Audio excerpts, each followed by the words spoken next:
प्रदूषण का युद्ध हो रहा है तो उसमें क्यों नहीं बताया गया, क्यों नहीं समझ में आ रहा, उस पहलू से क्यों नहीं देख रहे कि 14 और 14,000 क्यों आता है बार बार आंकड़ा। लेकिन मैं कहता हूँ कि अगर तुम्हें कुछ भी समझ नहीं आ रहा तो तुम अब रामायण को पढ़ लो, तुम्हें मैथ्स भी आ जाएगा समझ में, तुम्हें साइंस भी समझ में आ जाएगा। और महाभारत को अगर स्टडी कर लिया तो मनोविज्ञान समझ में आ जाएगा, साइकोलॉजी समझ में आ जाएगी, रणनीति समझ में आ जाएगी, कब कब क्या करना जायज़ है, क्या करना नाजायज़ है, ये सब समझ में आ जाएगा। क्योंकि ईश्वर तुम्हारे मैथ्स और साइंस का भूखा नहीं है। कोई फाउंडेशन नहीं है कि तुम इस धर्म में पैदा हुए, उस जात में पैदा हो गए, तुम्हारा रंग क्या है, तुम्हारा रूप क्या है, कद क्या है, काठी क्या है, देश क्या है, उससे मतलब नहीं है। तो ये मत सोचना कि तुम करीब हो ईश्वर के, नहीं। करीब तो वो है जो आस्था के साथ डिकोड करे। तो कल्कि का आके कार्य क्या होगा, वो क्या करेंगे? बिल्कुल जो पापी हैं तो क्या करेंगे? वो सिर्फ उनको सीधा मारना शुरू कर देंगे। तो आप सभी का फिर से स्वागत है इसी नेक्स्ट एपिसोड में। तो लास्ट में हमने देखा कि यहाँ पर कैसे मैथमेटिक्स के द्वारा डिकोड किया गया चीज़ों को समझा। अब यहाँ से एक सवाल आप सभी को आ रहा होगा कि भाई जो इस कैलकुलेशन को नहीं कर सकता या जो इसको नहीं समझ पा रहा है तो उनके लिए क्या? तो इसी सवाल से आज का पॉडकास्ट शुरू करते हैं और इसके बारे में और जानेंगे कि आगे जो भी हमारे डाउट्स थे, जो भी होंगे, उसको हम एक एक करके क्लियर करते जाएंगे। हाँ, देखो, जो लोग मैथमेटिक्स नहीं जानते, जी ऐसा नहीं है कि वो लोग धार्मिक नहीं हैं या वो सनातन को नहीं समझ पाएंगे। जी सनातन को समझने के बहुत सारे पहलू हैं। जी अगर मैंने अभी एक्सप्लेन किया, जो लोग मैथमेटिक्स को बहुत अच्छे से जानते हैं वो लोग ये कह रहे होंगे कि इतना अच्छा एक्सप्लेन नहीं किया, जी क्योंकि मैं वो नहीं कर सकता, क्योंकि मैं मैथ्स का टीचर नहीं हूँ। जी 9th क्लास में खुद मेरी कंपार्टमेंट आ गई थी मैथ्स में, जिसे बैक बोलते हैं। जी तो वही मैं मैथ्स में अच्छा नहीं हूँ, लेकिन मैंने आपको ये बताया कि ऐसे भी सोचा जा सकता है। जी एक कहानी सुनाऊं दोबारा? जी सर, जरूर। चलो, एक कहानी से स्टार्टिंग करते हैं। एक पिता आराम से बैठ के अपने लैपटॉप पे काम कर रहे थे एक बार, जी ठीक है। उनका वो कोविड के टाइम पे नर्क फ्रॉम होम चल रहा था। ठीक है, नर्क from home. Work from home चल रहा था, ठीक है। तो उस समय उनका बेटा बार बार उनको आके परेशान करने लगा। कहता है कि पापा मेरे साथ खेलो, मेरे साथ खेलो। अब 6-7 साल का बेटा होगा। जैसे मेरी बेटी बार बार आती है, पापा नहीं, पापा मेरे साथ खेलो, मेरे साथ खेलो, मेरे साथ खेलो। ऐसे ही उनका बच्चा परेशान कर रहा था बार बार। जी तो अब फादर ने कहा कि बेटा बाद में खेलेंगे, मुझे काम करना है, मुझे काम करना है। तो बच्चा नहीं मान रहा था। तो पिता ने थोड़ा सा दिमाग लगाया। उन्होंने कहा कुछ ऐसा इसको काम देता हूँ ताकि ये थोड़े समय के लिए उलझ जाए और उसमें ही लगा रहे, ताकि मुझे काम करने का समय मिल जाए। जी तो उन्होंने क्या किया, एक न्यूज़पेपर लिया। न्यूज़पेपर में जिसमें बहुत सारे टेक्स्ट, बहुत सारे अलग अलग शब्द लिखे हुए थे, इस तरह का न्यूज़पेपर लिया और उसके बहुत सारे हिस्से किए और उस बच्चे के हाथ में थमा दिए कि बेटा ये पजल है और इसको सॉल्व करो, जब तुम इसको सॉल्व करके लेके आओगे फिर हम लोग खेलेंगे। जी बेटा गया और उस पजल को सॉल्व करके वो 2 मिनट में वापस आ गया। पिता ने कहा ये क्या हुआ, मैंने इतनी टफ पजल दी थी, अगर मैं भी सॉल्व करने बैठूं तो कई घंटे लग जाएंगे। कौन सी न्यूज़ कहाँ से मैच करानी है, क्या समझ में आ रहा है, जी बच्चे को पढ़ना पड़ेगा पूरा। तो उसने बच्चे से पूछा, पिता ने, कि बेटा तुमने कैसे सॉल्व की, ये तो बड़ी मुश्किल थी। तो बेटे ने बोला ये तो बहुत सिंपल थी, देखो पीछे कार्टून बना हुआ है, मैंने तो कार्टून को सॉल्व कर दिया। अब बाप ने देखा कि यहाँ एक साइड तो न्यूज़ लिखी हुई है, छोटे छोटे टेक्स्ट लिखे हुए हैं, शब्द लिखे हुए हैं, लेकिन दूसरी तरफ एक कार्टून छपा हुआ था। जी तो बाप को वहां क्या समझ में आया कि चीज़ों को अलग पहलू से भी देखना ज़रूरी है। ये बहुत ज़रूरी है कि इंसान उसको अलग पहलू से देखे। जी हम कभी कभी अपनी परेशानियों को सिर्फ एक ही तरफा देखते हैं, उसे दूसरे पहलू से, दूसरे डायमेंशन से नहीं देख पाते।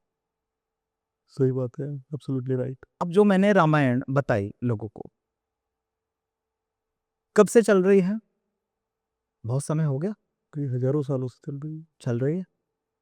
क्या किसी ने भी इस पहलू से उसको सोचने की, उसको सॉल्व करने की कोशिश की अब तक? क्यों नहीं की? ये एक छोटा सवाल नहीं है। इसको लोग हंसी में ऐसे उड़ा देंगे, हाँ हाँ हमारा ध्यान नहीं गया। पूरी दुनिया में किसी का भी नहीं गया। मैथ्स के इतने बड़े बड़े विशेषज्ञ बैठे हैं, साइंटिस्ट बैठे हैं।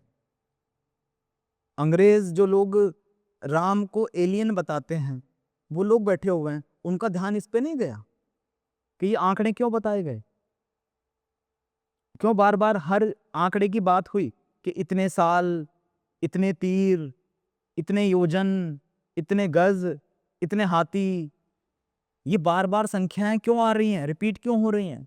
जी, सही बात है। खरदूषण का युद्ध हो रहा है, तो उसमें क्यों नहीं बताया गया, क्यों नहीं समझ में आ रहा, उस पहलू से क्यों नहीं देख रहे कि 14 और 14,000 क्यों आता है बार बार आंकड़ा? 14 योद्धा भेजे खर ने, उसके बाद वो खुद आया 14,000 सैनिक लेके। इस तरह से बार बार जो आंकड़े आते हैं, उनको इंसान ने सॉल्व करने का क्यों नहीं सोचा? इसका रीजन सिर्फ एक है, यहां लोगों ने अपने आप को ऑलरेडी ज्ञानी मान लिया। और जो सनातन के विशेषज्ञ थे, जैसे महर्षि वाल्मीकि, जीनियस, आजकल के साइंटिस्ट उनके सामने कुछ भी नहीं, नथिंग, नोबडी, कुछ भी नहीं उनके सामने। जो मनोविज्ञान भी जानते थे, जो पजल्स भी जानते थे, पजल सॉल्व करना नहीं, पजल मेकिंग पजल और टू सॉल्व पजल दोनों अलग अलग चीजें हैं। पजल्स को सॉल्व करना अलग चीज है, आपको एक सवाल दे दिया गया, उसको सॉल्व करना अलग चीज है। लेकिन जो उस सवाल को क्रिएट करता है, जो क्वेश्चन पेपर को बनाता है, अगर ऐसे लोग सुन रहे होंगे जो स्कूल में टीचर हैं, प्रिंसिपल हैं, वो जानते होंगे कि क्वेश्चन पेपर को बनाना कितना टफ काम है, और उसे पजल में डाल देना कि दूसरे को समझ में ना आए, जो जीनियस है वो समझ पाए, तो कितना मुश्किल रहा। तो इस पहलू से लोगों ने क्यों नहीं देखा? क्योंकि इन लोगों ने मान लिया कि ये सब बेकार की बातें हैं, फालतू की चीज है। ताड़ का कोई उड़ने वाली राक्षसी थी, मारीच भी ऐसा ही था, और ये सब चीजें, रावण के इतने सर थे, ठीक है, और सीता और ये हिरण विरण वाली कहानी, ये सारी चीजें उन्होंने मान ली। लेकिन मैं कहता हूं कि अगर तुम्हें कुछ भी समझ में नहीं आ रहा, तो तुम अब रामायण को पढ़ लो, तुम्हें मैथ्स भी आ जाएगा समझ में, तुम्हें साइंस भी समझ में आ जाएगा। और महाभारत को अगर स्टडी कर लिया तो मनोविज्ञान समझ में आ जाएगा, साइकोलॉजी समझ में आ जाएगी, रणनीति समझ में आ जाएगी, कब कब क्या करना जायज़ है, क्या करना नाजायज़ है, ये सब समझ में आ जाएगा। लेकिन अगर हम में इतना ज्ञान नहीं है, हम मैथ्स के एक्सपर्ट नहीं हैं, जी, साइंस के एक्सपर्ट नहीं हैं, सोच के देखो, एक बूढ़ी औरत बेचारी, इमेजिन करना, मुंह पे झुर्रियां हैं और चूल्हे पे रोटी बना रही है गांव में। जी, उससे पूछो जरा कि क्या तुम्हें समझ में आता है, वाल्मीकि रामायण में ये सब चीजें लिखी हैं, समझ में आता है? तो वो कहेगी मुझे नहीं पता, बस मुझे राम लल्ला समझ में आते हैं, मेरे राम लल्ला मुझे समझ में आते हैं, मुझे सपने में दिखते हैं। एक रोटी उनके लिए हमेशा अलग निकालती हूँ, राम लल्ला के लिए रोटी बनाती हूँ। मुझे समझ में नहीं आता भैया तुम क्या बात कर रहे हो, कौन सा ये गणित है और कौन सा तुम्हारा ये विज्ञान है, मुझे समझ में नहीं आता। क्या वो औरत बेकार जी रही है इस दुनिया में? नहीं, वो तो उनसे भी करीब है जो ज्ञानी है,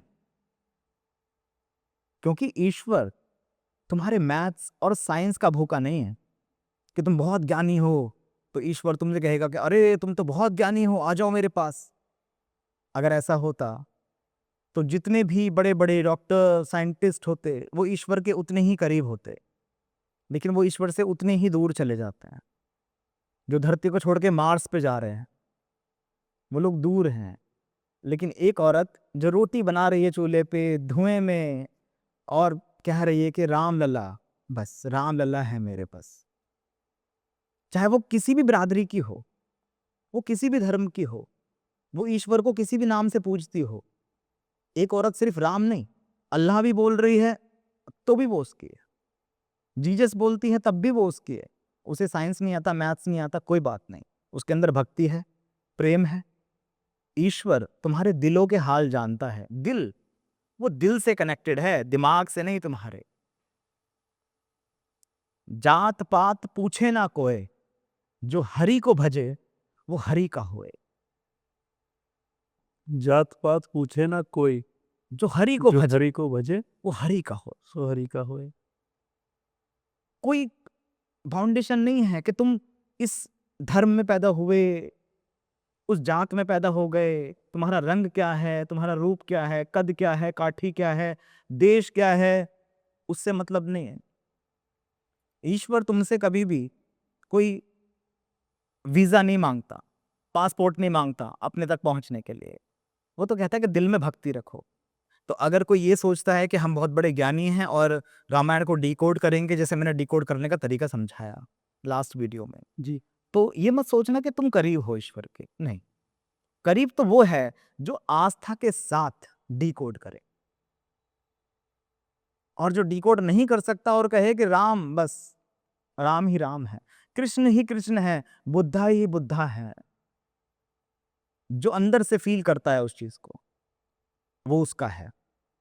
उसे कोई टच नहीं कर सकता, उसे कोई राक्षस टच नहीं करेगा।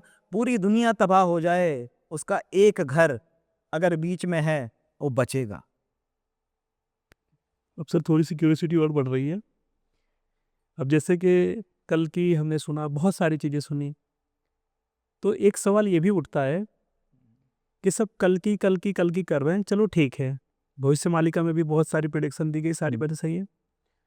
तो कल की का आके कार्य क्या होगा, वो क्या करेंगे? बिल्कुल जैसे कि जो बिल्कुल जो पापी हैं या जो बदमाश लोग हैं जिनको हम विलन कहते हैं, तो क्या करेंगे? वो सिर्फ उनको सीधा मारना शुरू कर देंगे? नहीं, देखो, ये मारने पीटने वाला काम नहीं है। असल में मार पीट तो ऑलरेडी लोग वैसे ही बहुत कर रहे हैं जी। आपस में। हाँ। अब यहाँ इसको ऐसे समझना पड़ेगा कि जो कल की अवतार है वो सिर्फ मनुष्य रूप में सारी चीजें नहीं करेगा। चीजें पहले से ऑलरेडी डिसाइडेड होंगी। आप कुछ भी उठा के देख लो, जैसे मान लो कि हम श्री कृष्ण की बात कर लेते हैं, ठीक है। श्री कृष्ण ने जो महाभारत का युद्ध वहां पे किया, कोई शस्त्र नहीं उठाया, किसी को कोई तीर नहीं मारा, कोई तलवार नहीं चलाई, सिर्फ ज्ञान दिया, सिर्फ मार्गदर्शन दिया। ये करना सही है, ये करना गलत है, ऐसा करना है, ऐसा नहीं करना है। लेकिन वो युद्ध किसने रचा? वो भी तो रच के ऊपर से आए। उनको पता था कि जीत तो अपनी होनी है, ये तो होना ही है। जो चीज एक मूवी है, इसको ऐसे सोचो कि एक मूवी है, तुम एक मूवी देख रहे हो, ठीक है। कोई भी एक मूवी है, जैसे मान लो कि 3 इडियट मूवी है, ठीक है, सबने देखी होगी 3 इडियट है। अब किसी डायरेक्टर ने रच दी मूवी पूरी, वो स्क्रिप्ट वगैरह सारी चीजें सेट हैं पूरी। जब हम मूवी को देखते हैं, फर्स्ट टाइम देखते हैं, तो हमें क्या लगता है कि देखो ये बेचारा व्यक्ति पढ़ रहा है, ये पास होगा या नहीं होगा, लास्ट में क्या होगा। उसके बाद लास्ट में फिर वो एक बढ़िया एक साइंटिस्ट निकलता है। जी। डायरेक्टर को तो पहले ही मालूम था कि ऐसा ही होना है, लेकिन एक्साइटिंग बनाने के लिए ऐसे उतार चढ़ाव डाले जाते हैं कि लोगों को लगे कि क्या हो रहा है, क्या हो रहा है, क्या हो रहा है। अंत में क्या होगा? अंत में तो हीरो ही जीतता है। कभी ऐसा हुआ कि विलेन जीत गया? हीरो ही जीतेगा अंत में।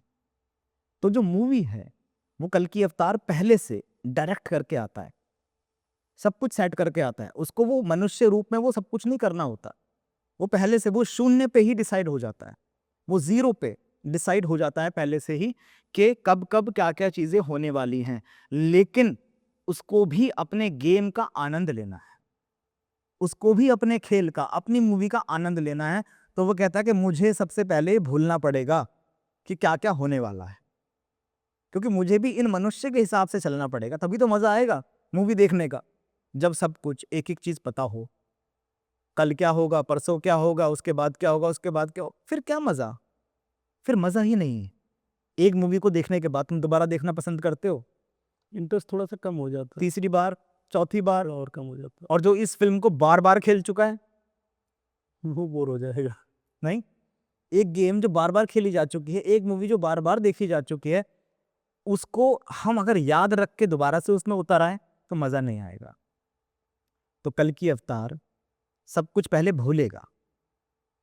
जैसे हर एक इंसान को, एक नॉर्मल इंसान को भी उसके पिछले जन्म के कर्म याद नहीं रहते कि उसका जीवन पहले कैसा रहा। वो क्या था क्या नहीं था। हालांकि लोग बेवकूफ बना रहे हैं कि तुम्हारे पिछले जन्म को हम याद दिला देते हैं, ये कर देते हैं, सब बेकार है, सब बकवास है। तुम उसकी माया को क्रैक नहीं कर सकते। वो नई मूवी है तुम्हारे लिए, असल में नई नहीं है। तुम भी इस फिल्म को पहले खेल चुके हो, देख चुके हो, इस गेम को पूरा तरीके से, सब कुछ हो चुका है। कल की अवतार भी कर चुके हैं इस चीज को, लेकिन फिर भूलते हैं और फिर देखते हैं, फिर मजा आता है। अब बात ये रही कि ऐसा क्या होगा, वो खुद से आके क्या करेंगे। यस जी। ठीक है, जब पहले से ही ऑलरेडी सारी चीजें डिसाइडेड हैं तो वो तो आके आनंद लेंगे इस चीज का। ठीक है, जो ग्रह नक्षत्र हैं उनको ऑलरेडी इंस्ट्रक्शंस दे दी जाती है पहले से ही कि तुम कब कब क्या क्या काम करवाओगे लोगों से। अब जैसे पापी हैं, पापी मतलब कौन, जिनके अंदर गुस्सा, हिंसा, कलेश, दूसरों को मारना, ये सब चीजें भरी है अंदर, तो ग्रह ऐसी दिशा में आ जाएंगे कि उनकी दशा बदल जाएगी।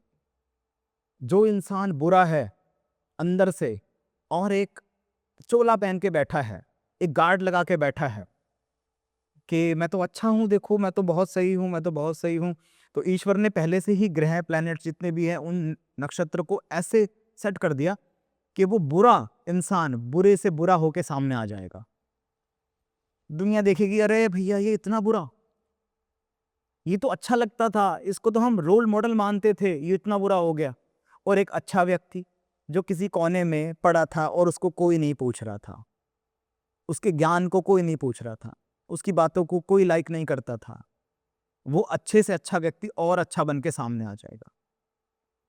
ये वो खुद नहीं करेंगे धरती पे आके, ये ऑलरेडी वो सेट करके आए हैं कि ऐसा होता रहेगा। समझ में आ रहा है कुछ जी। मैट्रिक्स जो है, मैट्रिक्स पूरा गॉड के हाथ में है, खुदा के हाथ में, अल्लाह के हाथ में, ईश्वर के हाथ में, कल्कि के हाथ में, पूरा मैट्रिक्स। तो पूरे मैट्रिक्स को उन्होंने अपने हिसाब से सेट कर दिया कि इस तारीख को ऐसे ऐसे चीजें हैं, मुझे याद आएगा मैं कौन हूं, उसके बाद फिर मुझे ज्ञान आएगा कि मुझे क्या क्या करना है। ये सब चीजें भी उन्होंने अपनी सेट कर रखी हैं, एक रचना पूरी सेट कर रखी है पहले से। तो अब इंसानी शरीर में वो क्या करेंगे, कृष्ण ने इंसानी शरीर में युद्ध नहीं लड़ा, युद्ध नहीं रचा, क्या किया, ज्ञान दिया, क्योंकि इंसानी शरीर के अंदर ज्ञान दिया जाता है, युद्ध नहीं लड़ा जाता। तो राम जी को तो लेकिन लड़ना पड़ा था ना। राम जी ने युद्ध नहीं लड़ा, राम जी ने सेना बनाई। अगर उन्हें खुद ही युद्ध लड़ना था तो आते और अपने पास ऐसी पावर रखते, बस आयरन मैन बन के आते और ये भी ले वो भी ले, यहां भी उड़ गए लोग, वहां भी उड़ गए, मजा ही नहीं आता। एक स्ट्रगलिंग फेज में आना जरूरी था। पहले नॉर्मल एक जीवन रहा, उसके बाद वनवास रहा, वनवास में भी उसके बाद सीता हरण हो गया, फिर सेना बनाई गई, धीरे धीरे करके फिर खोज में गए। तो ये मूवी का पूरा मजा है, आनंद है। वरना ईश्वर को क्या आनंद आएगा, ईश्वर को तो पता ही है कि रावण क्या है, बुलाया इधर बैठ, मसल दिया, चल ये पढ़ा। हर एक इंसान अगर देखे अपने आप को तो ईश्वर के सामने वो क्या है, कुछ भी नहीं। रावण क्या था, इंसान ही तो था, लेकिन वो खेल था बस एक। तो उस खेल की तरह पहले से राम ने जो रचित किया था उस तरीके से उन्हें वो सारी चीजें फेस करनी थी, वो उसका मजा था। जैसे गिल्ट के बाद प्लेजर मिलता है कि इतने स्ट्रगल के बाद फिर प्लेजर, मजा आया। जैसे तुम्हें बहुत पसीने आ रहे हो, बहुत गर्मी लग रही हो और एकदम से मैं कहूं बैठो एसी ऑन करते हैं, और एसी ऑन भी ना करूं, पंखा भी चलाऊं, तो तुम्हें उसकी हवा का आनंद मिलेगा। तो जब हम पसीनों में नहाए हुए होते हैं तब हमें हवा ठंडी लगती है। तो ईश्वर को भी ऐसे ही आनंद आता है। तो पहली चीज तो ये हो गई कि नक्षत्र जितने भी हैं, पूरा मैट्रिक्स जो है वो इस तरह से डिजाइन है कि जो जो चीजें होनी है वो होती ही रहेंगी। यानी इतने प्रिडिक्शन के बाद भी हम देख रहे हैं कि पूरी दुनिया आज एक जंग के उस पर खड़ी है। बल्कि भविष्य मालिका में सारी चीजों में ये चीज पहले से लिखी है, लेकिन फिर भी लोग अभी जानबूझ के ये गलतियां कर रहे हैं। हाँ, हर लीडर ये गलती कर रहा है, वो जाने अनजाने, वो पता है, वो भी जान रहा है कहीं ना कहीं, हाँ। लेकिन फिर भी वो चीजें को वो कर रहा है। अब सोच के देखो ना, जब प्रिडिक्शन पहले से हो गई, जी ठीक है, हमने बताया कि भाई मुस्लिम देश जो हैं वो हमला करेंगे जी और अमेरिका भी उसका साथ देगा, ये सब चीजें गड़बड़ होंगी। जी चलो कुदरती चीज तो हटा दो, हम्म। ये तो तुम्हारे हाथ में है। जी तुम्हें कौन उकसा रहा है हमला करने के लिए? तुम कहो कि ग्रह नक्षत्र उकसा रहे हैं, लेकिन तुम्हारी सूझबूझ कहाँ गई? फिर तुम्हारी बुद्धि कहाँ गई? तुम्हारी भी तो कोई चेतना है। यानी ग्रह नक्षत्रों के ऊपर भी हमारी खुद की चेतना है, बिल्कुल है, इसने खुद को साध लिया। यही तो कर्म है। कर्म का सिद्धांत क्यों है? अगर सब कुछ रचित है, एक एक मोमेंट अगर तुम्हारा रचित है, पहले से ही डिसाइडेड है, तो तुम्हारे ऊपर कोई कर्म का सिद्धांत लागू नहीं होता। फिर तुम्हें किस बात की सजा मिलेगी? जब सारी चीजें पहले ही लिख दी गई कि तुम इस वक्त में ये चीजें करोगे, तुम्हारे पास कोई फ्री विल नहीं है, तो फिर क्या है? तुम तो बलि के बकरे हो फिर। बात समझ में आ रही है? बहुत लॉजिकल बात है और बहुत बारीक लाइन है। मतलब यानी जैसे कि सारी चीजें पहले से निर्धारित हैं, ठीक है, उसके ऊपर भी कुदरत ने इंसान को उसकी चेतना दी, उसकी चेतना दी है कि इस पोजीशन में भी तुम अपनी चेतना में रहते हुए तुम क्या कर सकते हो। हाँ। तुम अपनी बुद्धि का कितना इस्तेमाल कर सकते हो, हम्म। तुम्हारा बौद्धिक विकास कितना हुआ है। इसको ऐसे समझो, तुम किसी एस्ट्रोलॉजर के पास गए, जी है ना, और उसने कहा कि भाई तुम्हारे ऊपर राहु सवार है, जी यानी कि दिमाग खराब रहेगा, ठीक है।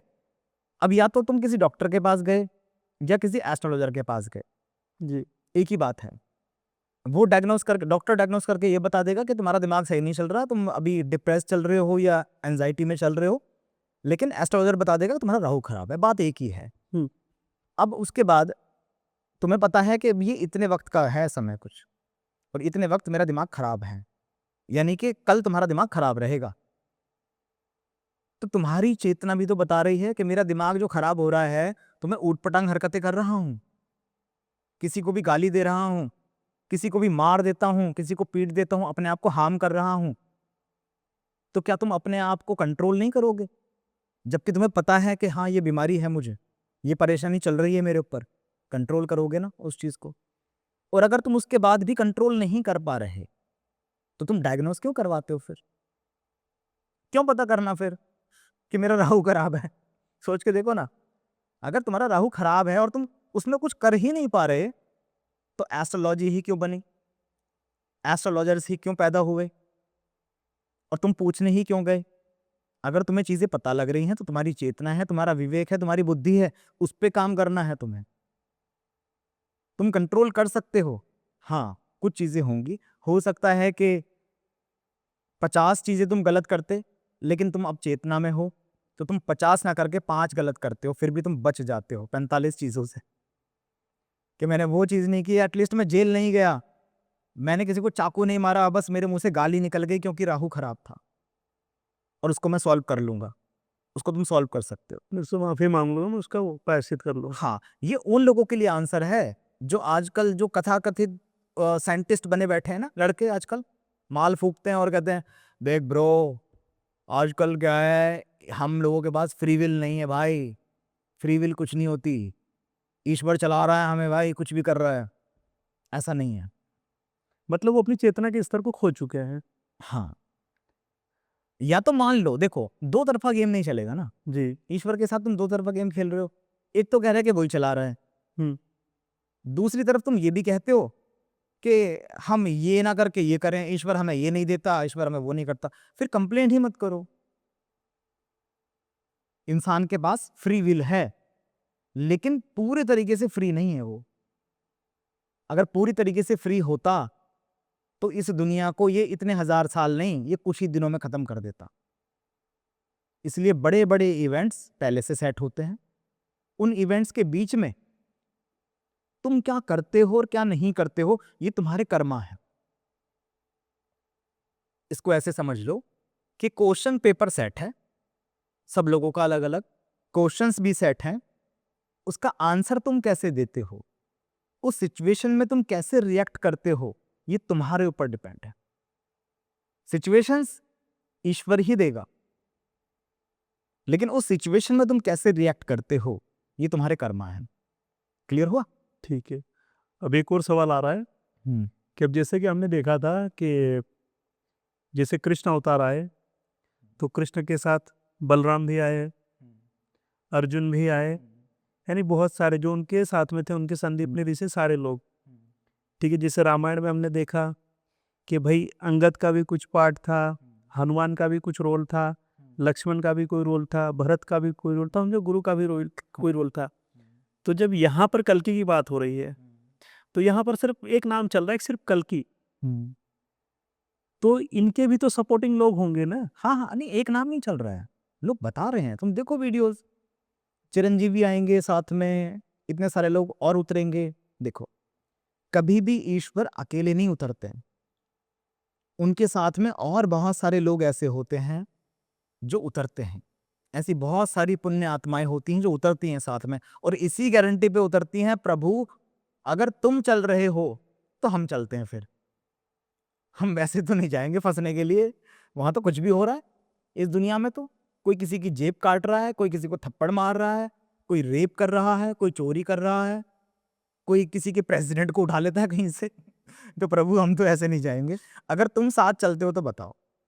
ठीक है, तो ग्रंथों के हिसाब से अगर तुम देखो तो 64,000 देवी देवता जिनको कहा जाता है वो पुण्य आत्माएं हैं, वो साथ में उतरी हैं इस बार। अच्छा, और ईश्वर की गारंटी पे उतरी है कि ईश्वर देखो हमें ढूंढ लेना आप कहीं ना कहीं, हम कहीं भी होंगे। तो ईश्वर ने कहा गारंटी ढूंढ लूंगा। क्यों? क्योंकि मुझे ढूंढना नहीं पड़ेगा तुम्हें, तुम खुद आ जाओगे। मैं तो रच के जा रहा हूं सारा गेम पहले से ही, कि तुम अपने आप ही कनेक्ट होते चले जाओगे। तुम कहीं भी हो, देश के किसी भी कोने में हो, तुम अपने आप कनेक्ट हो जाओगे और मुझे पहचान लोगे, मैं कहाँ बैठा हूं, मैं क्या कर रहा हूं। बस तुम अपनी सुनना बस। यानी ऐसा भी हो सकता है कि अभी जो ऑडियंस हमारी देख रही है या इस पॉडकास्ट को जो भी देखेंगे सुनेंगे, तो हो सकता है कि उसमें से भी बहुत सारे लोग, बहुत लोग होंगे, और अब तो वो लोग ज्यादा होंगे। क्यों? क्योंकि अब वक्त ज्यादा नहीं रहा ना, वक्त ज्यादा नहीं है ना अब ये गेम एंड पे है, यानी कि क्लाइमैक्स चल रहा है। एक मूवी का जो क्लाइमैक्स होता है ये वो चल रहा है, तो क्लाइमैक्स में तो सब लोग आ जाते हैं। जैसे एवेंजर्स देखिए, एंड गेम में वो सारे लोग आ जाते हैं, जितने भी जहां जहां महारथी होते हैं, थैनोस को मारने के लिए सब इकट्ठा हो जाते हैं एंड में। वो एंड में इकट्ठे होने ही हैं, उनकी स्टोरी अपनी अपनी जगह बिल्डअप हो रही होगी, अच्छा, अपनी अपनी जगह वो अपने हिसाब से सीख रहे होंगे चीजों को, जो भी उन्होंने काम किए होंगे। किसी ने कोई प्रॉपर्टी का काम किया होगा, कोई टीचर होगा, कोई साइंटिस्ट होगा, कोई डॉक्टर होगा, सब अपने अपने हिसाब से काम कर रहे होंगे, लेकिन उनके अंदर एक चीज उनको कुरेद रही होगी। क्या कह रही होगी? कि तू इसके लिए नहीं बना है। एक फीमेल होगी, तू इसके लिए नहीं बनी है, कुछ अलग करने के लिए बनी है। ये उनके अंदर होगा जज्बा। ये तो सर मैंने भी देखा है, जैसे कि हमारी क्लास में बहुत सारे लोग आते हैं तो वो जो काम कर रहे हैं, तो सर काम तो ये कर रहे हैं हाँ लेकिन इसमें मजा नहीं आ रहा है, हाँ, कि कुछ है अभी, कुछ बात है, यानी इसी टाइप के लोग। हाँ, वो अपना आप समझ जाएंगे, कोई उनको रोक ही नहीं सकता ना। जो मूवी एक बार बन गई है, उस मूवी को आप बीच में ब्रेक नहीं कर सकते, उसकी स्टोरी को चेंज नहीं कर सकते। वो स्टोरी तो ऑलरेडी बनी हुई है, उन लोगों को तो सही जगह पे सही प्लेटफॉर्म पे आना ही है। उन लोगों को तो कल्कि की जो आगे की जो जर्नी है उसके साथ में जुड़ना ही है। वो सब होता चला जाएगा, वो सारी चीजें होती चली जाएंगी, वो कल की तक कैसे भी करके कहीं ना कहीं वो लोग कनेक्ट आप हो जाएंगे, वो समझ जाएंगे कि ये गेम है भाई, इसमें हमें ऐसे ऐसे शामिल होना है। डायरेक्टली नहीं तो इनडायरेक्टली। हाँ, कुछ इनडायरेक्टली होंगे, और जो मैंने बताया 64,000 वो तो आने ही आने हैं, वो तो उतरे ही इसलिए हैं। लेकिन बस इंसान को आत्मबोध नहीं होता ना। मतलब पिक्चर अभी पूरे अपने क्लाइमैक्स पर है। क्लाइमैक्स पे है, एंड चल रहा है बिल्कुल ये। और एंड में क्या होता है? एंड में विलेन भी सामने आ जाता है, वो सब कुछ करता है। किसी हिंदी मूवीज के अंदर देखो वो क्या करेगा, विलेन पहले तो छोटी मोटी चीजें कर रहा था, छुप के काम कर रहा था, तरह तरह के स्कैम कर रहा था, वो सारी चीजें हो रही थी। लेकिन बाद में क्या करता है, वो हीरो की माँ बहनों को उठा लेगा, वो मतलब उल्टी सीधी हरकतें करेगा लास्ट में, और खुद सामने आएगा बंदूक लेके। फिर वो विलेन खुद सामने आता है लास्ट में, फिर हीरो भी सामने आता है। तो यही गेम है, इसको बस एक मूवी की तरह समझो। लेकिन इस मूवी में तुम्हारा क्या रोल है, तुम कैसे एक्ट करते हो, वो अलग चीज है। स्क्रिप्ट तो ईश्वर की है, लेकिन एक्टर तुम लोग हो। मतलब अगर हम सिंपल शब्दों में देखा जाए तो जैसे कि राम और रावण आमने सामने हैं।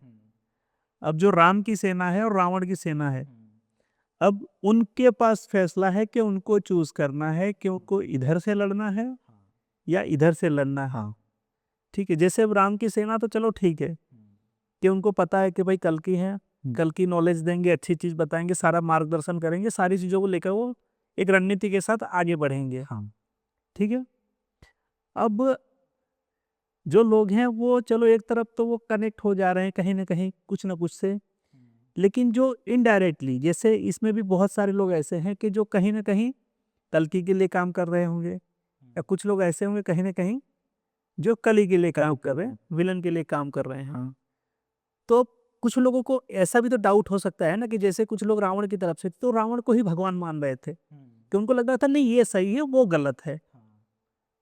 तो यहाँ पर इंसान कैसे समझे? अरे जिन लोगों ने मूवीज देखी है ना बहुत सारी, वो सब समझ जाएंगे। तुमने देखा है ऐसा मूवीज के अंदर कि एक इंसान पहले विलेन के लिए काम कर रहा था, लेकिन जैसे ही हीरो आया, हीरो की बातें सुनी, उसके बाद उसने उसका एजेंडा देखा, फिर धीरे धीरे समझ में आने लगा नहीं विलेन के लिए काम नहीं करना है। जैसे विभीषण। हाँ, तुमने घातक मूवी देखी? घातक, घातक में था ना वो जो ये बोलता है कि मेरी दीदी को मेरे जीजा ने मार दिया, हाँ हाँ हाँ, डैनी के साथ। जब से मैंने फिर कपड़े नहीं पहने, हाँ हाँ हाँ। अब मैं कपड़े पहनूंगा। वो चाह रहा था उसका जीजा मरे, अच्छा, लेकिन बस वो हीरो का इंतजार कर रहा था। वो हीरो का इंतजार कर रहा था। ठीक है, तो हर इंसान की चेतना सही वक्त पे जाग जाती है, और जाग भी जानी चाहिए। तो एक सवाल और यहाँ पर उठता है कि वो अभी तक तो उसने कुछ ना कुछ गलत कर्म करता रहा, वो बेचारा गिल्ट लेता रहा, लेकिन एंड टाइम पे उसकी चेतना जागती है कि नहीं यार ये तो मैं गलत कर रहा था। तो उनका क्या? बचेगा वो भी, उसकी नियति में है, उसकी चेतना जागना भी उसकी नियति में है। उसे आना पड़ेगा, उसे रावण को छोड़ के राम की तरफ आना पड़ेगा। लेकिन जितना गिल्टी प्लेजर उसने रावण के साथ रह के लिया, उसे उतना ही प्लेजर यहां करना पड़ेगा अपना, उतना योगदान उसे यहां देना पड़ेगा। राम ने विभीषण को गले क्यों लगा लिया? रावण के साथ रहा था वो, उसने बहुत सारी चीजें गलत भी की होंगी, रावण के फैसलों पे वो कहता गया होगा ठीक है करते हैं सारी चीजें, लेकिन राम ने गले लगा लिया। क्यों?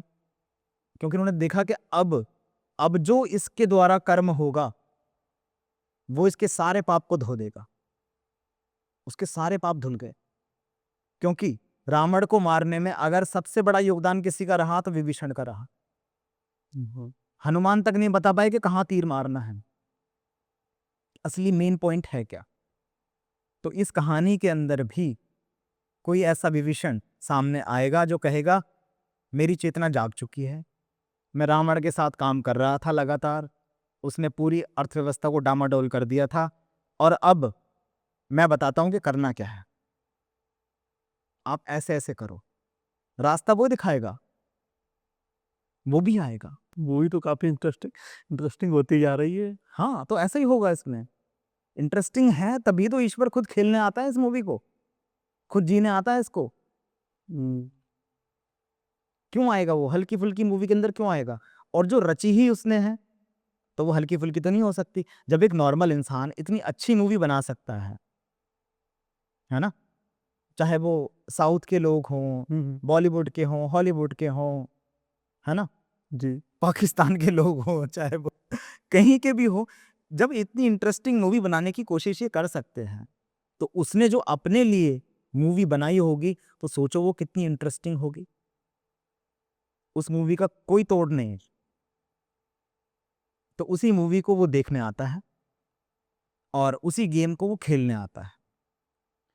अब जैसे पहली बात आपने कही कि बहुत सारे लोग ऐसे होंगे कि वो ऐसे तो बहुत अच्छे बने थे, हाँ लेकिन जैसे ग्रह नक्षत्र तारे सितारे, मतलब पिक्चर अब अपने क्लाइमेक्स की तरफ बढ़ रही है, हाँ ठीक है, तो उनका जो रियलिटी है वो कहीं ना कहीं बाहर आने लगे, वो एक्सपोज हो जाएंगे। हाँ, वो भी एक्सपोज होंगे। मतलब उनके सामने जो एक पर्दा था, जो पर्दा लगाए बैठे थे, चाहे वो बड़े बड़े धर्मगुरु हों, बड़े बड़े पॉलिटिशियंस हों, बड़े बड़े टीवी एंकर्स हों, एक्टर हों, सिंगर हों, जितने भी होंगे, जो अपना पूरा एक फैन फॉलोइंग बना के बैठे हुए थे, वो सब एक्सपोज हो जाएंगे, उनके सामने से पर्दा हट जाएगा।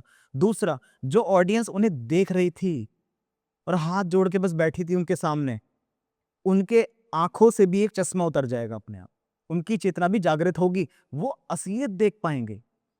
वही तो, अभी जैसे कि अभी न्यूज़ में एक ट्रेंड चल रहा होगा, आपने भी देखा होगा हाँ कि अभी ये मौनी अमावस्या का स्नान चल रहा था यूपी में, तो वहाँ पर एक हैं अभी शंकराचार्य, अच्छा वो बैठे हुए हैं अच्छा, हाँ हाँ ठीक है हाँ, आंसर पर कहीं बैठे हुए हैं। वो उनको अंदर नहीं जाने दिया, वो पैदल चलना पड़ गया उनको थोड़ा सा, तो उन्होंने कहा कि मैं नहीं चलूंगा पैदल, हाँ, वही पालकी को, पालकी, हाँ हाँ, पालकी में चलूंगा। कि आपको इतना पैदल चलो इसका आंसर मैं नहीं देता।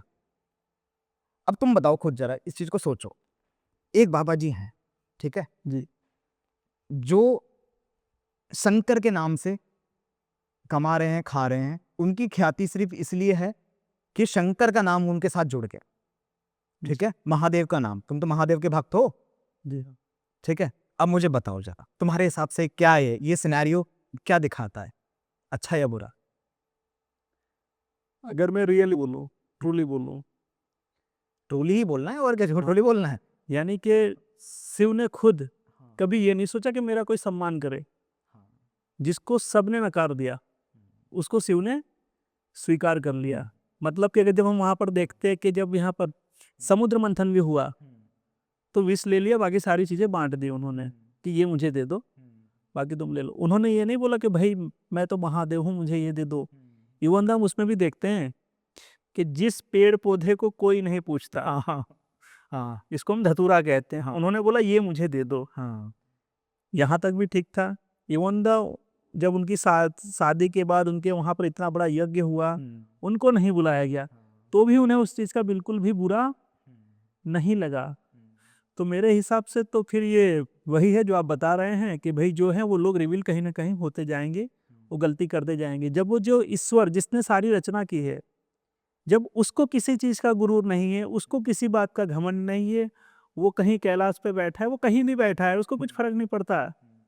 उसके शिवलिंग पे लोग चढ़ जाते, वो और खुश हो जाता है, कोई पाँव रख देता तो वो और खुश हो जाता है कि भाई ये तो खुद मेरे पे पूरा चढ़ गया। तो उसके अंदर तो फिर अगर कोई उसको मान रहा है तो फिर उसके अंदर तो ईगो बिल्कुल भी नहीं होना चाहिए, ये मेरा मानना है। एक साधु ने ये कहा कि भाई मैं शिव की तपस्या करता हूँ और शिव के नाम से मेरी ख्याति होनी चाहिए, मुझे मानो, अगर तुम शिव को मानते हो तो मुझे भी मानो। लोग मानने लगे।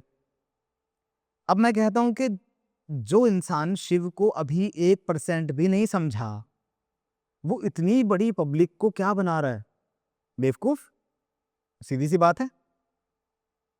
क्योंकि जो शिव को जाना ही नहीं, शिव के आचरण को नहीं समझ पाया, उनकी भूमिका को नहीं समझ पाया, उनकी बुद्धि को नहीं समझ पाया, उनका व्यवहार उसके अंदर जरा सा भी नहीं आया, तो अपने आप को वो अगर ये कहता है कि मैं महादेव का भक्त हूं, तो गलत कहता है।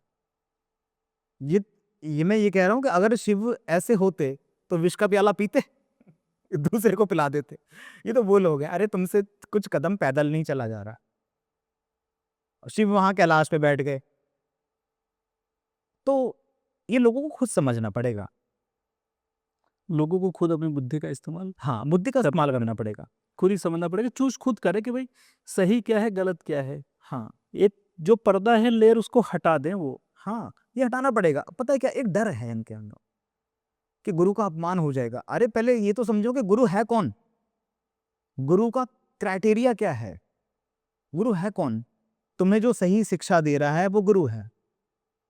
जो तुम्हें सही शिक्षा नहीं दे रहा, जिसके अंदर खुद अहंकार भरा है, जो खुद उस सिलेबस पे नहीं चल रहा जो सिलेबस तुम्हें पढ़ा रहा है, तुम उसको मानोगे? एक डॉक्टर किसी पेशेंट को कहता है कि भाई सिगरेट पीना बड़ी गलत बात है, लेकिन सिगरेट जला के बैठा है और सिगरेट पीते पीते ही बात कर रहा है सिगरेट के बारे में। सिगरेट तो बहुत गलत चीज है, बहुत गलत चीज है। पेशेंट मानेगा उसकी बात? नहीं मानेगा। और ऐसे डॉक्टर के पास कोई ऐसा पेशेंट जाएगा फिर? नहीं ना, वो कहेगा इनसे दूर हट जाओ कर। ये तो खुद एडिक्ट लग रहा है मुझे, ये क्या करेगा, मेरा इलाज क्या करेगा? इससे एक कहानी और मुझे याद आती है कि मेरे एक मित्र थे, वो एक बात मुझे बताया करते थे। बोले एक बच्चा था, वो बहुत ज़्यादा शक्कर खा रहा था, हाँ चीनी बहुत खाता था। तो एक दिन उसकी माँ उनके पास लेकर जाती है, गुरु के पास लेकर जाती है, और वो उनसे कहती है कि आप इसको समझाओ कि शक्कर बहुत खाता है। तो गुरु ने बोला अच्छा ठीक है, एक काम करो, आप इसको कल लेकर के आना। वो कल फिर लेकर के जाती हैं। तो फिर वो गुरु बोलता है कि हाँ आ गए, बोले हम, बोले ठीक है बैठो। फिर वो बच्चे को समझाता है, देखो शक्कर खाना गलत बात है, बहुत शक्कर तुमको नहीं खानी है। इतना बोल के वो उसको, उस बच्चे के सर पे हाथ घुमा देते, बोलते चलो ठीक है। तो उसके बाद जो लेडीज थी, जो उसकी माँ थी, तो वो पूछती है कि ये बात तो आप कल भी बोल सकते थे, तो आज हमें यहाँ पर क्यों बुलाया? तो उन्होंने बोला क्योंकि ये गलती मैं खुद कर रहा था। अगर मैं खुद कर रहा था तो मैं कैसे बता सकता हूँ? तो मैंने कल ही उसको छोड़ दिया और आज मैं इसे बता रहा हूँ। क्योंकि आज से पहले मैं भी शक्कर खाता था, हाँ, मैंने पहले खुद छोड़ी खुद छोड़िए। और फिर मैं इसको समझा पाया। जी, तो जो तुम्हारे आचरण में नहीं है वो तुम दूसरों को नहीं समझा सकते। जी, इस्लाम जो पूरी दुनिया में फैलता चला गया, ये क्यों क्यों हुआ पता है? नबी के आचरण की वजह से। लोग दीन में दाखिल इसलिए हुए क्योंकि उन्होंने नबी को देखा कि इनका रहने का, सहने का, हर चीज का जो तरीका है वो क्या है। इसी तरह से राम को देखा गया, कृष्ण को देखा गया। तो इनकी जो पर्सनैलिटी है, इस पर्सनैलिटी को देख के लोग इन्फ्लुएंस होते हैं। अगर सबसे बड़े इन्फ्लुएंसर्स की हम बात करते हैं तो हमेशा हम नबी की बात करेंगे, हमेशा हम अवतारों की बात करेंगे। ये सबसे बड़े इन्फ्लुएंसर्स होते हैं। लोग क्यों कहते हैं कि बुद्धा, क्यों बुद्धा का नाम लिया जाता है? क्योंकि लोग उनसे इन्फ्लुएंस होते हैं कि कितने ज्ञानी थे, कितने सौम्य स्वभाव था उनका, कितने प्यार से बात करते थे, कितनी अच्छी अच्छी बातें करते थे, बड़ी बड़ी बातों का सॉल्यूशन ऐसे ही निकाल देते थे। कृष्ण की बात भी ऐसे ही है, राम की बात भी ऐसे ही है। तो जितने भी अवतार आए, जो भी ईश्वर भेजता है या ईश्वर खुद आके बनता है, या जो भी लोग ये बिलीव करते हो, इनके हिसाब से वो बड़े इन्फ्लुएंसर रहे हैं। और इन्फ्लुएंसर ऐसे नहीं बना जाता कि किसी को बोल दिया ऐसे ही बस कि करो, हमें कुछ नहीं पता, मारूंगा नहीं तो। गुस्से से, डर से डरा के कुछ नहीं हुआ है। इन्फ्लुएंसिंग पावर वो होती है जिसमें इंसान देख के कहे कि हमें कुछ ऐसा बनना है, हमारे अंदर कुछ ऐसा होना चाहिए। अंदर से उसको भाव आए ऐसे। हाँ, तो उस स्वभाव की वजह से, उस पर्सनैलिटी की वजह से, उस आचरण की वजह से लोगों ने फिर उन चीज को फॉलो करना शुरू किया। ये चीज है, लोग ये नहीं समझते। अब लोग क्या कहते हैं, किसी को पकड़ के कि तुम मुसलमान बन जाओ। ऐसे कैसे बन जाएगा? तुम्हारे आचरण तो बहुत अलग हैं। अगर मुसलमान ऐसा होता है तो कभी ना बने कोई। कौन बनेगा? कोई भी नहीं बनेगा। तो मुसलमान क्या है? ऐसा अच्छा ये वाला मुसलमान, ये तो नहीं बनना मुझे। लेकिन अगर नबी के बारे में बता दो, वो कहेगा अच्छा ये वाला, ये तो बन जाऊंगा मैं। कोई कहेगा भाई देख तू कृष्ण भक्त बन जा, ठीक है, तू हिंदुज्म को अपना ले। या कौन से वाला हिंदू? ये वाला हिंदू जिसने हाथ में त्रिशूल ले रखा है और टीका लगा रखा है और कह रहा है मार दूंगा, ये कर दूंगा, जटाधारी बाबा, और गांजा पी के घूम रहा है। तो ये वाला हिंदू, ये तो नहीं बनूंगा भाई मैं तो नहीं कर पाऊंगा नशा वशा। वो मना कर देगा। लेकिन तुम कृष्ण को खड़ा कर दो, क्या पहले क्यों नहीं बताया ऐसा बनना था? तो जितने भी इन्फ्लुएंसर्स हैं, जितने भी अवतार हैं, उनको देखकर लोगों ने कहा कि हमें तो ऐसा बनना है। ये है। तो उसी छवि को लोगों ने बिगाड़ दिया, उन्हीं छवियों को लोगों ने बिगाड़ दिया। अब जैसे मान लो कोई कहे कि जय श्री कृष्ण, 1000 लोग हैं बोले कि जय श्री कृष्ण। अब कोई नया बच्चा पैदा हुआ, उसने कृष्ण तो नहीं देखे, वो तो उन 1000 लोगों को देख के देखेगा ना कि कृष्ण कैसे होंगे। ठीक है, अब कृष्ण बने बैठे हैं लोग, है ना, एक तखत बिछा के उस पे पूरा एकदम बढ़िया तरीके से वेलवेट वगैरह लगा के और पीछे मूर्ति लगा के वो कृष्ण बने बैठे हैं। कोई बांसुरी बजा रहा है, कोई कुछ कर रहा है, कोई कुछ कर रहा है। तो एक बच्चा, एक जेनजी, वो देखेगा कृष्ण ऐसे होते हैं, ये तो फालतू की बातें कर रहा है, इसमें तो कोई ज्ञान ही नहीं है। तो उसको लगता है कृष्ण भी ऐसे ही थे। तो फिर वो इन्फ्लुएंस नहीं होता, वो कहता नहीं फालतू की चीज है, उससे बढ़िया तो अपना वो यूट्यूबर है जो माइनक्राफ्ट की वीडियो बनाता है, इससे अच्छा तो वो है। इन्फ्लुएंसिंग पावर खत्म हो गई कृष्ण की, राम की भी खत्म हो गई, कृष्ण की भी खत्म हो गई, बुद्धा की भी खत्म हो गई। क्यों? जो लोग बुद्धिज्म को फॉलो कर रहे हैं आज उनके अंदर वो बुद्धा वाली बात ही कहाँ रही? वो नहीं रही। क्यों? बुद्धा ने कहा कि तुम भी बुद्ध बन सकते हो, तुम भी बुद्ध बन सकते हो, अपने दीपक स्वयं बनो, अपने अंदर की ज्योति को जलाओ, तुम आत्मज्ञान प्राप्त करो। ये तो मेरा ज्ञान था जो मैंने प्राप्त किया, तुम्हारा भी तो कोई ज्ञान होगा, तुम अपना ज्ञान प्राप्त करो। अब तुम किसी भी बुद्धिस्ट से पूछो एक बार कि क्या तुम बुद्धा को मानते हो? कहेगा हाँ जी बहुत मानते हैं। क्या तुम पूरे आचरण पे चलते हो, जितनी भी चीजें बताई गई है पंचशील वगैरह? हाँ जी सब कुछ करते हैं। मेडिटेशन करते हो? जी हम करते हैं, हम सारी चीजें करते हैं। क्या तुम बुद्ध बनना चाहते हो? नहीं नहीं नहीं नहीं, हम बुद्ध कैसे बन सकते हैं? बुद्ध तो भगवान थे, हम कैसे बन सकते हैं बुद्ध? तुमने आज बुद्धा की बात को खारिज कर दिया, जो उनकी सबसे जरूरी बात थी। वो खुद कह के गए कि भाई मुझे भगवान भगवान मत बनाओ, तुम खुद भगवान बन सकते हो, तुम अपना आत्मज्ञान प्राप्त तो करो, तुम अपने अंदर झांको तो सही। जब तुम्हें आत्मबोध होगा, अपना खुद का बोध होगा कि तुम कौन हो, हु आर यू, तो जब तुम्हें समझ में आ जाएगा तो तुम खुद ये समझ जाओगे कि भगवान है या नहीं है। लोग कहते हैं कि बुद्धा ने कहा कि भगवान नहीं है। कभी बुद्धा ने नहीं कहा। ना बुद्धा ने ये कहा कि भगवान है, ना बुद्धा ने ये कहा कि भगवान नहीं है। उन्होंने कहा मेलोडी खाओ, खुद जान जाओ। क्योंकि अगर मैं बता के चला गया तो तुम्हारा जानना नहीं होगा, इसमें ये मानना हो जाएगा फिर। और वो मानने से ही हमेशा नफरत करते थे कि मानो मत, जानो। जानो। सारी बातें बता के जा रहा हूं, लेकिन एक बात तुम्हारे लिए छोड़ के जा रहा हूं, एक सवाल छोड़ के जाता हूं, ईश्वर है या नहीं है, ये तुम्हें खुद से जानना है, इसकी अनुभूति करनी है, इसका बोध करना है। और ये बुद्धा की बात मुझे इसलिए करनी पड़ी क्योंकि यहां ये बात भी समझनी बहुत जरूरी है, सबसे जरूरी, कि अवतारों की श्रृंखला को लोग नहीं समझ पा रहे। लोगों को लगता है कि कल की अवतार आके राम वाला काम करेंगे, धनुष उठा लेंगे, या कृष्ण वाला काम करेंगे, बांसुरी उठा लेंगे। कोई भी अवतार, अब बहुत ध्यान से समझना, देखो ठीक है, अभी लोग ऑफेंड भी हो जाएंगे, लेकिन जो समझ रहे हैं, जो तार्किक हैं, जो लॉजिकल माइंड लेके पैदा हुए हैं, उन्हीं की ही डिमांड भी है, वही चलेंगे सतयुग में, तो वो लोग समझेंगे इस चीज को। अब समझो, जब राम आए तो उन्होंने अपने पीछे जो अवतार छूटे, जो पहले वो अवतार बने, उनके बारे में कोई जिक्र किया? उनका ज्ञान आगे परोसा? क्या श्री कृष्ण ने नारा लगाया जय श्री राम? बोला? बोल सकते थे ना, राम भी तो वही थे। क्या बुद्धा ने बोला कि ध्यान करो और बोलो राधे राधे? कहा? नहीं कहा ना। चीजों को अपडेट करते चले गए। कहा कि पुराना धर्म अब तुम्हारा आउटडेटेड हो गया, तुम्हारा आचरण अब अलग होना चाहिए, अब दुनिया अलग स्तर पे जा रही है, तुम्हारा बौद्धिक स्तर बढ़ना चाहिए। तो बुद्धि का स्तर बढ़ाते चले गए हर एक अवतार। अब तुम कहने लगो कि नहीं, मत्स्य अवतार को फॉलो करेंगे तो मछली की तरह तैरो फिर, या कछुए की तरह चलो।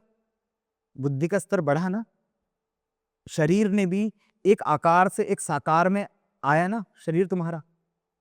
तो अब ये समझना पड़ेगा कि आखिरी अवतार ने कहानी कहां पे छोड़ी। अब जो कल की अवतार है वो कहानी वहां से उठाएगा, लेकिन उस धर्म को नहीं पकड़ेगा कि बुद्धिज्म की सारी किताबें कहेगा कि इन्हें पढ़ो अब दोबारा से। वो तो बुद्धा करके चले गए, अब तो वो आगे ज्ञान देगा कि आजकल के समय में कॉन्सेप्ट अलग है। पहले तुम 4-4 घंटे 10-10 घंटे का प्रवचन सुनते थे बुद्धा का। आज बुद्धा अगर खुद भी आके प्रवचन देना शुरू कर दें तो बुद्धा से लोग पता है कमेंट में क्या बोलेंगे? आप शॉर्ट वीडियो बनाया करो, लॉन्ग नहीं। सच कह रहा हूं मैं, ये चीज ये लोग मानेंगे नहीं इस बात को। पर आज ईश्वर खुद यहां आ जाएं, जिंदा राम जिंदा कृष्ण, ये उनसे भी कहेंगे तुम्हारे पास सी टाइप का चार्जर है सर? ये उनसे भी चार्जर मांग लेंगे, ये उनको भी जज करेंगे कि आपके ये कपड़े अच्छे नहीं हैं, आपका ये अच्छा नहीं है, वो अच्छा नहीं है। तो ज़माना बदल गया। तो जैसे जैसे ज़माना बदलता है वैसे वैसे हर एक ज़माने में एक नया अवतार आता है, उसी हिसाब से ज्ञान देता है, उसी हिसाब से बातें करता है, उसी हिसाब से कपड़े पहनता है, उसी हिसाब से राक्षस होते हैं। सब कुछ वैसा ही होता है। ये सोच के बैठे हैं कि हनुमान उड़ रहे होंगे आज। आज अगर उड़ रहे होंगे हनुमान तो टकरा जाएंगे किसी प्लेन से, ये रडार में आ जाएंगे। हनुमान अब उड़ेंगे नहीं। जो हनुमान के अस्त्र शस्त्र हैं वो चलाएंगे। और राम भी अगर अब आएंगे तो अब इंटरनेट चलाएंगे, अब तीर नहीं चलाएंगे। तो ये बात समझनी पड़ेगी, लॉजिकल माइंड इस्तेमाल करना पड़ेगा। बुद्धा ने तभी तो, ये एवोल्यूशन थ्योरी तभी तो कारगर है। बुद्धा ने कहा कि अब अपने मानसिक विकास पे ध्यान देना है तुम्हें, तुम्हारा शारीरिक विकास हो चुका। जब राम अवतार आए तो उसका मतलब तुम एक सही इंसान बन चुके थे। राम ने समझाया कि अब तुम्हें क्या सही क्या गलत इसके मायने पता होने चाहिए। उसके बाद फिर कृष्ण आए, उन्होंने और चीजें दी, जैसे आत्मज्ञान के लिए सूत्र दिया, ध्यान का सूत्र दिया कि इसको करना चाहिए, सही गलत समझाया उन्होंने भी। उस पहलू में क्या सही था, उस सिचुएशन में क्या सही था, वो सारी चीजें समझाई। उसके बाद फिर बुद्धा अवतार आ गए, तो बुद्धा ने कुछ अलग चीजें बताई। तो कोई भी अवतार पिछले अवतार के लिए कुछ नहीं करता है, वो काम उसने वहां कर दिया। एक एपिसोड खत्म हो गया, अब अगला एपिसोड चल रहा है। ये कंटिन्यूटी में चल रही हैं चीजें, लेकिन इंसान क्या कर रहा है, इंसान पीछे की तरफ जा रहा है। तो जो लोग पीछे की तरफ जा रहे हैं, जो अपने आप को कहते हैं मैं नरसिंह अवतार हूं, तो इसका मतलब तू अभी जानवर है बेटा, तू वहीं रहे। जब ये वाली मूवी चलेगी कभी तो तू उसमें आइयो, तेरा रोल वहां है, इसमें नहीं, क्योंकि ये तो बुद्धा के बाद की कहानी है। तो अब जो कहानी चल रही है वो बुद्धा के बाद की कहानी है। बुद्धा से पहले की कहानी कुछ नहीं चलेगी अब उसके बाद की कहानी चलेगी। समझ में आया? समझ में आया। बहुत सारे सवालों के जवाब मिले, बहुत सारी चीजें और क्लियर हुई। तो अभी और भी बहुत सारे सवाल हैं अभी जो अभी उठेंगे, और अब जो लोग देख रहे हैं इनके जो कमेंट्स आएंगे, इनके जो सवाल आएंगे, तो आई एम श्योर के नेक्स्ट एपिसोड, नेक्स्ट पॉडकास्ट हाँ उसी के ऊपर बिल्कुल किया जाएगा। इन लोगों के जो कमेंट्स रहे तुम उनको नोट कर लो, ठीक है? अगली बार उन कमेंट्स के ऊपर हम लोग करेंगे पॉडकास्ट, और जल्दी ही हम लाइव आएंगे। क्योंकि अभी क्या होता है कि हम लोग आपस में बात कर रहे हैं, बहुत से लोग ऐसे हैं उनके मन में क्वेश्चन रहता है, ये पूछें वो पूछें। जब लाइव आएंगे तो लाइव हाथों हाथ क्वेश्चन करना और हम लोग आंसर देंगे उस चीज़ का, जितना भी हम पे पॉसिबल हो पाएगा।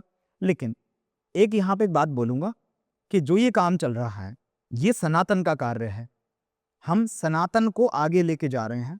उसके बीच में कोई मत आओ, उसकी सपोर्ट अगर कर सकते हो तो करो, इसके बीच में कोई भी अपने छोटे मोटे बाबाओं को लेके मत आना।